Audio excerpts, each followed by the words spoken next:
Hi friends, இன்றைக்கி நம்ம வந்து ப்ரான் ஃப்ரைட் ரைஸ் எப்படி பண்ணுறன்றது பார்க்கலாம். அதுக்கு தேவையான இன்க்ரீடியன்ட்ஸ் பார்த்தீங்கன்னா கோஸ், கேரட், கேப்சிகம், அப்புறம் பீன்ஸ், அப்புறம் கொஞ்சோண்டு வெங்காயம். முதல்ல வந்து நம்ம ப்ரானை வந்து க்ளீன் பண்ணிவிட்டு மேலே அந்த நரம்பெலாம் நான் க்ளீன் பண்ணிவிட்டு எடுத்து வச்சுருக்கேன்.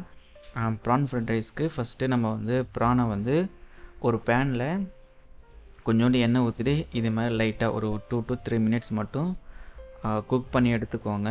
லைட்டாக பிங்கிஷ் கலரில் வந்தால் மட்டும் போதும், ரொம்ப குக் பண்ணணும் அவசியம் கிடையாது.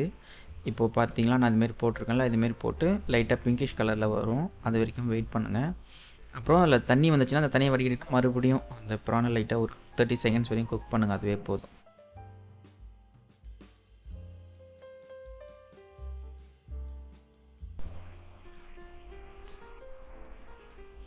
ப்ரான் வெந்துச்சான்னு பார்க்கலாம்.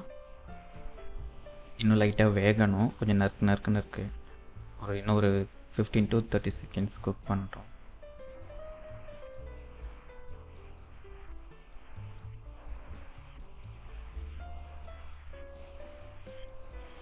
ப்ரான் ரெடி ஆகிடுச்சு. இப்போ வந்து நம்ம ஃப்ரைட் ரைஸ் ரெடி பண்ணுவோம். ஃபஸ்ட்டு நம்மளுக்கு தேவையான எண்ணெய் ஒரு 2 டேபிள் ஸ்பூன் எண்ணெய் ஊற்றிக்கோங்க. அதில் ஒரு முட்டை உடச்சி ஊற்றிக்கலாம். நீங்கள் 2 பேர் 3 பேர் சாப்பிட்ற மாரி இருந்தால் இன்னும் ஒரு 2 முட்டை எக்ஸ்ட்ரா உடச்சி ஊற்றிக்கோங்க, கொஞ்சம் டேஸ்ட்டு நல்லாயிருக்கும். நான் 2 முட்டை உடச்சி ஊற்றிக்கிட்டேன்.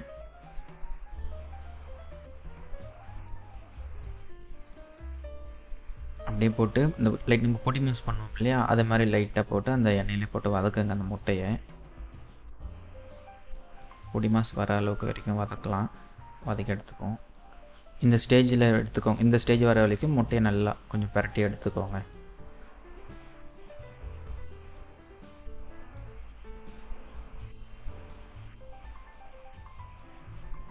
இப்போ நம்ம கட் பண்ணி வச்சுருந்த கோஸ் எடுத்து போட்டுக்கலாம்.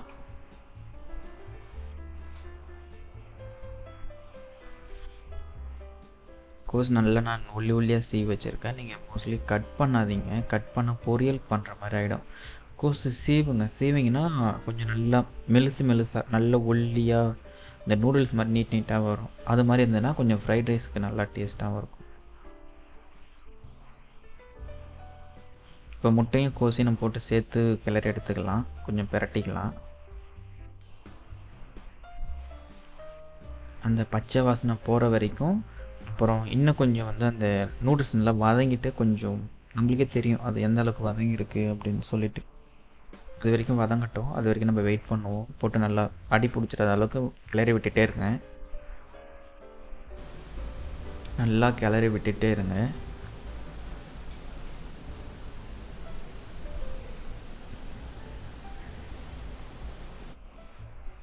இப்போ நம்ம கட் பண்ணி வச்சுனா கொஞ்சம் வெங்காயம் ஆட் பண்ணிக்கலாம்.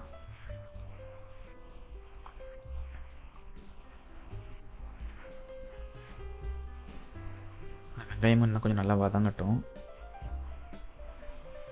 இப்போ கட் பண்ணி வச்சுருந்த கேப்சிகம் ஆட் பண்ணிக்கலாம். கேப்சிகம் போட்டு மறுபடியும் நல்லா பிரட்டுங்க.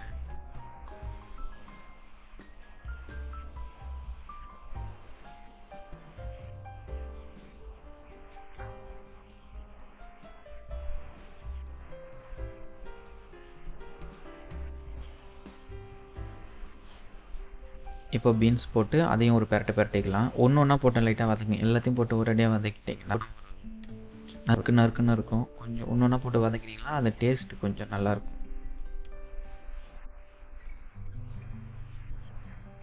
ஒரு அரை வேக்காடுலேயே நல்லா வதக்கிடுங்க. அரை வேக்காடு இருந்தாலும் போதும், நல்லா கொஞ்சம் ஃப்ரைட் ரைஸ்க்கு அதான் கரெக்டாக இருக்கும். இப்போ சீவி வச்சு இந்த கேரட் ஆட் பண்ணிக்கலாம். ஆட் பண்ணிவிட்டு அது ஒரு இருக்கும்.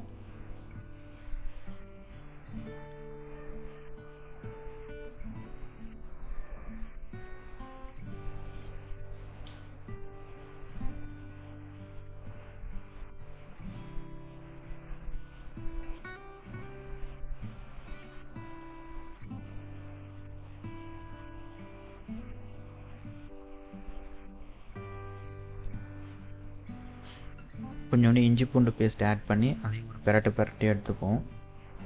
இஞ்சி பூண்டு பேஸ்ட் போட மறந்துடாதீங்க.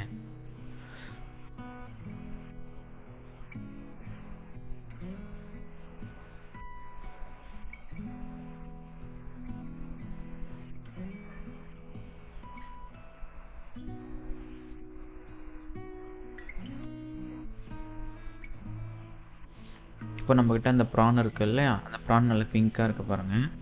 இப்போ நம்ம ப்ரான் ஆட் பண்ணி ஒரு 30 செகண்ட்ஸ் நல்லா வதக்கி விடுவோம். வதக்கி எடுத்துக்கலாம்.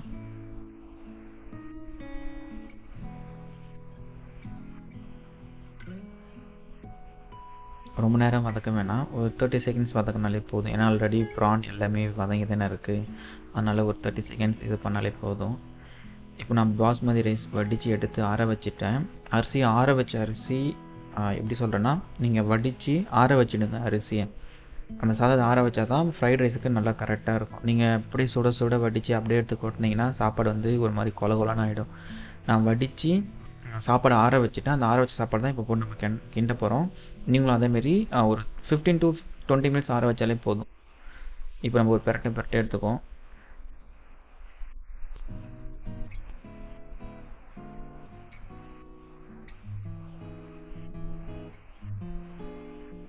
பெரட்டும் போதே நல்லா ஸ்மெல் இருக்குது, நல்லா டேஸ்ட்டும் இருக்கும்னு நினைக்கிறேன்.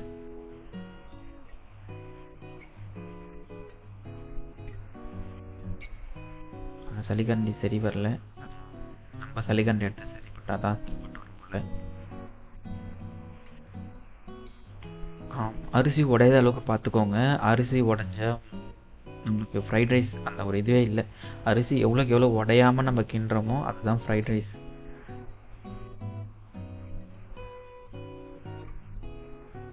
நல்லா பார்த்து பக்குவமாக கிண்டி விடுங்க, அரிசி உடையக்கூடாது.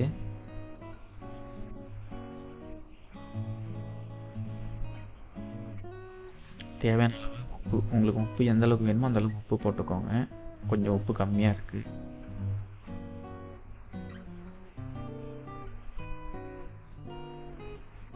நான் அப்படி பண்ணுறல இதேமாரி லைட்டாக பண்ணி சலிக்கிற மாதிரி இது பண்ணுங்கள். ஏன்னா நம்ம சாப்பாடை போட்டு கிளறினே இருந்தோம் அப்படின்னா உடஞ்சிரும். இப்போ நம்ம கடைசியாக பெப்பர் போட்டு இறக்கி வச்சிட வேண்டியதுதான். பெப்பர் போட்டு ரொம்ப நேரம் கிண்ட வேண்டாம், அது ஒரு 10 செகண்ட்ஸ் இது பண்ணாலே போதும். அப்போ தான் அந்த பெப்பரோட ஃப்ளேவர் நல்லா அந்த ஒரு ஃப்ளேவர் நல்லா இருக்கும். பாருங்கள், நல்ல ஒரு கலர்ஃபுல்லாக ஒரு இதுவாக இருக்குது. நான் சோயா சாஸ்லாம் எதுவுமே ஆட் பண்ணல. நான் வீட்டுக்காரமாக கேட்டேன், நல்லா இருக்குது அப்படின்னு சொன்னாங்க. அதனால் நான் சோயா சாஸை ஆட் பண்ணாமல் தான் நான் ஃப்ரைட் ரைஸ் இன்றைக்கி ரெடி பண்ணியிருக்கேன். பாருங்கள், நல்லா டேஸ்ட்டாகவும் இருக்குது. நல்லா ஒரு அந்த ஸ்மெல் எனக்கு நல்லா கண்டுபிடிக்க தெரியுது. நல்லா ஸ்மெல் நல்லா டேஸ்ட்டாக இருக்குன்னு நினைக்கிறேன். நெக்ஸ்ட்டு பிளேட்டில் எடுத்து மாற்றிட்டு உங்களுக்கு பிடிச்சவங்க கூட ஃப்ரைட் ரைஸ் என்ஜாய் பண்ணுங்கள். கண்டிப்பாக மறக்காமல் சப்ஸ்கிரைப் பண்ணுங்கள். நெக்ஸ்ட்டு உங்களுக்கு என்ன டிஷ் வேணும்னு கமெண்ட் பண்ணுங்கள். நான் கண்டிப்பாக அந்த டிஷ் குக் பண்ணிவிட்டு வீடியோ அப்லோட் பண்ணுறேன். உங்களுக்கு ப்ரான் ஃப்ரைட் ரைஸ் பிடிச்சிருந்தால் லைக் ஷேர் பண்ணுங்கள். கண்டிப்பாக சப்ஸ்கிரைப் பண்ணுங்கள். சப்ஸ்கிரைப் வரமாட்டேது. உங்களுக்கு என்ன வீடியோ வேணும்னு சொல்லிட்டு அதையும் கமெண்ட் பண்ணுங்கள், நான் கண்டிப்பாக அப்லோட் பண்ணுறேன். ஹெல்த்தியானது சாப்பிடுங்க, ஹெல்த்தியாகவே இருங்க. நான் உங்களை நெக்ஸ்ட் வீடியோவில் பார்க்குறேன். தேங்க்யூ.